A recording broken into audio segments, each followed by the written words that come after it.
Hi friends, is it too soon to marry your U.S. citizen fiance and file your adjustment of status application, considering that you got a divorce last month? That's the question that I'm gonna address in this video, and it comes from Marlon, one of my subscribers on McBean Immigration TV, so stay tuned.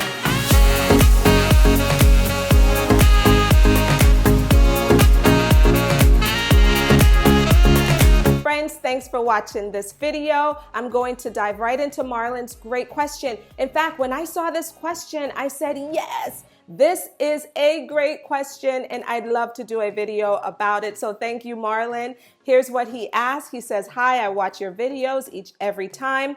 I'm a Jamaican living in the United States for 5 years. My girlfriend is a U.S. citizen. I was married in Jamaica, just got divorced last month. I'm about to marry my U.S. citizen fiance. Is it too soon for me to get married again? And can it be a problem when I'm ready to adjust my status? And so, Marlon, here's what I would say to you. First of all, let's back up. The question is, what about the first marriage? Will the government ask you questions about your first marriage? What happened? Why did you guys get a divorce?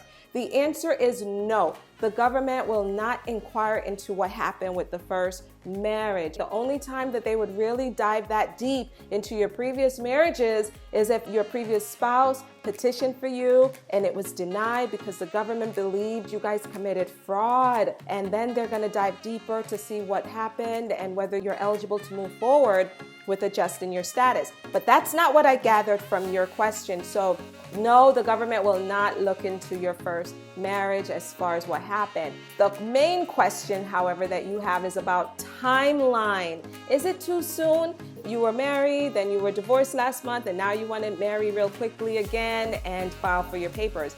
And so here's the answer. The government cannot tell you, Marlon, when to marry.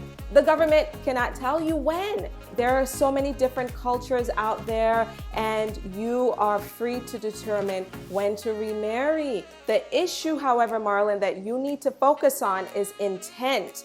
What is the intent that you have as you're about to marry your U.S. citizen fiance?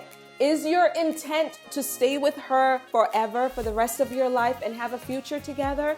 If that is your intent and her intent, then you are free to move forward, Marlon, with what you need to do to get your papers, and your only burden is to prove that you and your U.S. citizen spouse have a genuine marriage. You're providing evidence to show that it's a bona fide marriage, bona fide relationship, right? And your intent, what you were thinking from day one, is to stay with her forever, and that's what they're looking at. Now, Marlon and others out there, the government can get deeper with their inquiries in situations where they smell fraud, and a fraud indicator, a scenario that involves fraud looks something like this. Let's say you've had maybe 3, 4, 5 marriages, who knows, several marriages, and along the way, 1 or 2 of your previous spouses petitioned for you and it was denied, and the government has on record from interviews with you and your previous spouse or spouses things that were lies, misrepresentations, right? And so in those kinds of circumstances, when they then see you then divorce again and then you married another woman so quickly, they're definitely going to take you through a very rough time, and chances are they will not approve it. So those are the types of scenarios